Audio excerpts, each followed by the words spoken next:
The whole thing kicks off with four kingdoms living on the coast: Maui, Oahu, and two others called Ohana and Kauai. Anyway, these four kingdoms believe in a prophecy. It's supposed to happen when one person comes and unites all four of them. Why? Because they're in a constant, endless war with each other. The person who's supposed to unite them is also supposed to end the war and get everyone to live in peace. We leave the kingdoms for a bit and head over to some people on a boat in the middle of the water. Their leader's name is Kiana, and he's one tough dude. He sees a shark in the water and decides he's gonna go get it himself. So he ties a rope around it like a cowboy, holds on, and then throws some dirt into its gills to keep it from breathing. The plan totally works. Kiana catches the shark like it was no big deal, just a regular fish. They take the shark, chop it up, and head back home. When they get back, some kids are playing in Kiana's hut and find his special war robe. This is the kind of gear the warriors from the Maui kingdom wear. One of the kids asks Kiana why he gave up his big shot position in Maui to come live here. Kiana tells him he got completely sick of the fighting and just wanted to live in peace. His wife, Kaoi, walks in and sees him being good with the kids. She tells him, "Hey, you're pretty good with kids, maybe we should have one." She's super excited about the idea. Just then, some envoys from the king of Maui show up. They tell Kiana the king needs to see him right away and that he's been gone for 3 seasons, which is long enough. Kiana tells them he'll come, but only because the king wants him. He makes it clear he's not interested in anything else. Kiana and his family go with the envoys to Maui. When they get there, they're greeted by the king's son, Kauai, who looks up to Kiana like a big brother. Kauai gets all nostalgic, talking about the good old days when Kiana led the army and no other kingdom could stand a chance against them. Kiana just tells him to chill out because he's not planning on getting back into that life. As they're walking to meet the king, they pass the Maui army training. One of the soldiers is an amazing spear thrower who can even hit a fly. The king's assistant, who secretly hates Kiana, gets all snarky and challenges Kiana to show off some of his old glory. Kiana takes the challenge without hesitation. The soldier starts throwing spears at Kiana, but Kiana dodges every single one of them. He even catches a few with his bare hands and sticks them in the ground as he runs towards the guy. He gets to the soldier, grabs his arms, breaks them both, and then gives him a little souvenir on his back before walking off to meet the king like nothing happened. King Kealiki greets him with a lot of respect. He also greets Kiana's companions, Nahi and Namaki. Kiana sits with the king and asks him what's up. The king says he needs Kiana's help to defend his city. Kiana says he's not interested and gets up to leave. The king stops him, saying that the prophecy is starting to come true. He tells Kiana he thinks Kiana is the chosen one because he's a fantastic warrior but doesn't like war, and a lot of people respect him. He believes Kiana is the one who can unite all 4 kingdoms under his name. The king also says he heard a rumor that the kingdom of Oahu is planning to attack. Kiana says, that can't be right. The king of Oahu is just a young kid, he's not a fighter. Kealiki tells him it's not the king but the high priest who hates them and wants to see them destroyed. The king begs Kiana for his help. Kiana tells him he'll think about it and get back to him. Kiana goes back to his people and tells them everything the king said. His group, especially his wife Kaoi, is totally on board with the king's idea. Kaoi seems really happy about the idea of her husband being the chosen one, but Kiana is still not sold. He keeps thinking about it and trying to make sense of it all. The next morning, the king shows up and asks Kiana to take a walk with him. The king tells Kiana that this war is going to happen no matter what, and it's the war that's destined to unite the kingdoms. So he says Kiana has to be a part of it because he's the best warrior for the job. Then he takes Kiana to a hut where his father's remains are. The king explains that the high priest of Oahu was trying to get his hands on them to desecrate them, but they got them first. The king asks Kiana to give his father a proper burial. This really touches Kiana, and he takes his father's remains back to his people. But instead of burying them, he just throws them into a fire. They all start weeping and crying, mourning his father's death as if it just happened. The next day, Kiana is standing on the shore when a prophetess named Tala appears. He asks her if he should go to war. Tala tells him, just hold your father's hands. Kiana gets super confused, saying he just burned his father's hands yesterday. Tala just tells him he'll understand on his own and disappears. Kiana goes back to his group and tells his wife what Tala said. Kaoi tells him she gets it now. She gives him his father's weapon, saying that since his father always held it, Tala must have meant for Kiana to hold it in his father's place, which means he has to go to war. This conversation makes Kiana change his mind, and he finally agrees to join the king of Maui in the war. He gets ready by putting on his strange helmet and his war clothes again. When he meets King Kealiki, the king tells him to listen up. He says, you're going to take your army to the shores of Oahu, but don't attack, just wait there. The plan is that Oahu will send its army to the coast to defend the city. Then, while they're distracted, the king will sneak in from the east, smash his way to the temple, kill the high priest, and secure the young king. Kiana can then go into the city. Kiana says, "Sounds good to me," and they get ready to go. Kiana and his crew say goodbye to Hiki, who's not a warrior and stays in Maui. The rest of them, including Kaohe, who is a warrior, go with Kiana. They make it to the eastern side of Oahu and run into some warriors. Kiana and his crew beat them down pretty easily. While they're fighting, Kiana sees Taula in the crowd. She's dressed all in black and her eyes are black too. She looks scared and sad, and then she just disappears. Kiana feels like something's wrong and warns his family to keep their eyes open. They keep fighting, but then realize the people they're fighting are just farmers, not real warriors. Kiana refuses to kill them.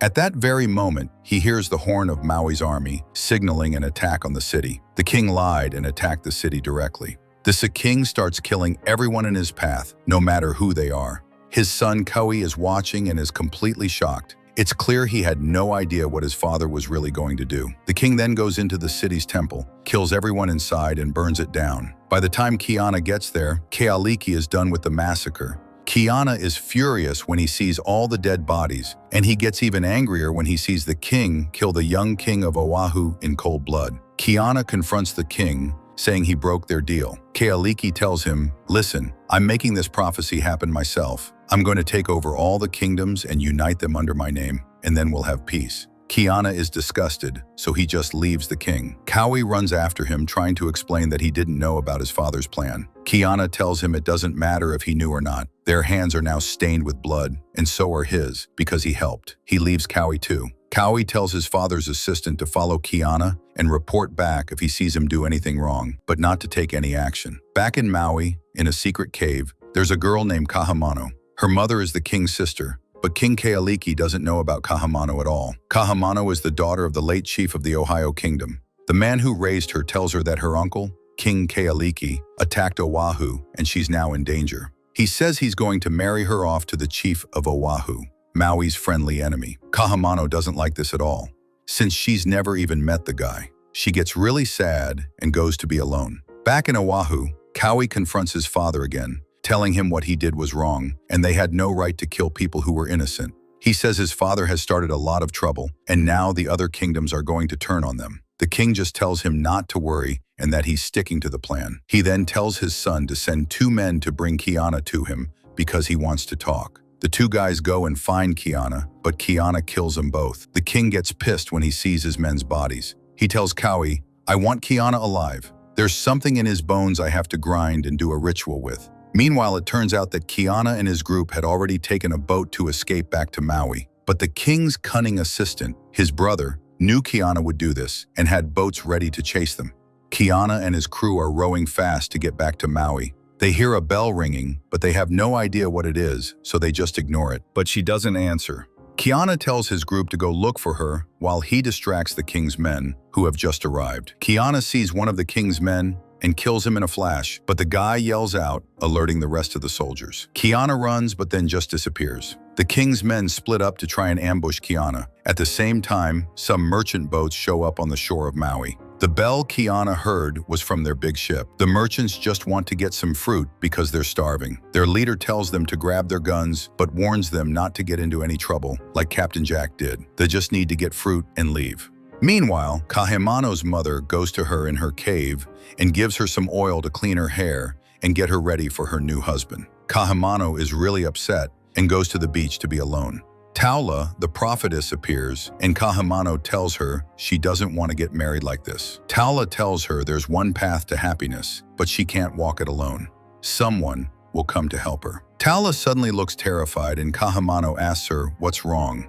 Taula says the gods are scared. When Kahimano asks who they're scared of, Taula says they're scared of her, because Kahimano is going to do something that will shatter the whole world. Kiana's group finally finds Hiki, and she's fine. They tell her everything and wait for Kiana to show up. Kiana is still trying to get away from the king's men. The assistant hits him with a rock, but Kiana still manages to escape into a cave by the shore. The cave has water, and Kiana drinks some and cleans himself up. It's Kahimano's cave, and she finds him and offers to help. Kiana tells her not to, because if the king's men find out, they'll kill her. Kahimano tells him not to worry.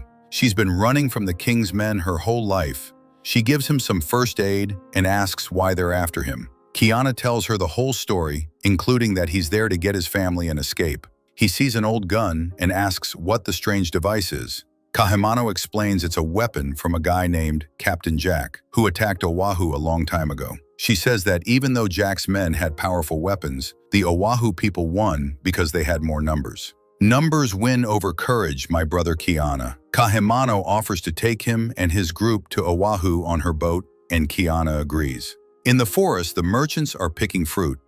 One of them goes off to pee and gets knocked out by one of the king's men. At that moment, Kiana and Kahimano see the merchants. A merchant points his gun at Kiana to get him to back off. Kiana, not knowing what it is, gets angry and pulls out his knife, telling the guy not to raise his stick at him. The merchant leader gets his guy to lower the gun, and Kiana throws his knife, killing the king's man who had just knocked out the other merchant. Kiana gives Kahimano his special necklace of fangs to give to his wife so she'll know Kahimano is on his side. He tells her to take his family and get going while he distracts the king's men. The merchants, seeing all this, take their boats and leave because they don't want any trouble. Kahimano finds Kiana's group, gives Kaohei the necklace, and takes them all on her boat. As they're getting the boat ready to leave, the merchant who got knocked out shows up, begging them to take him to his ship. Kahimano lets him on the boat with them. Meanwhile, Kiana is still running from the king's men, but gets cornered. He fights them off, but there are too many. The king's assistant shows up to finish him off. In a surprise move, Kiana grabs the assistant and jumps with him into the water. Kuhi, who's watching, tells his men to jump in and find Kiana's body. A little while later, Kiana wakes up on the merchant's ship. It turns out they saved him because he saved their guy. He's furious and acting wild, but they calm him down and give him his weapons back. Kiana looks over the side of the ship and sees it sailing far away from Maui, and that's where the second episode ends. Like I said, this show only drops one episode per week, so until the third one comes out, hit that like button, leave a comment, and share this video so more people can see it. If you're new here and not subscribed, well, what are you waiting for? Hit that subscribe button and ring the bell so you get a notification every time a new video drops. I'll see you all in the next one.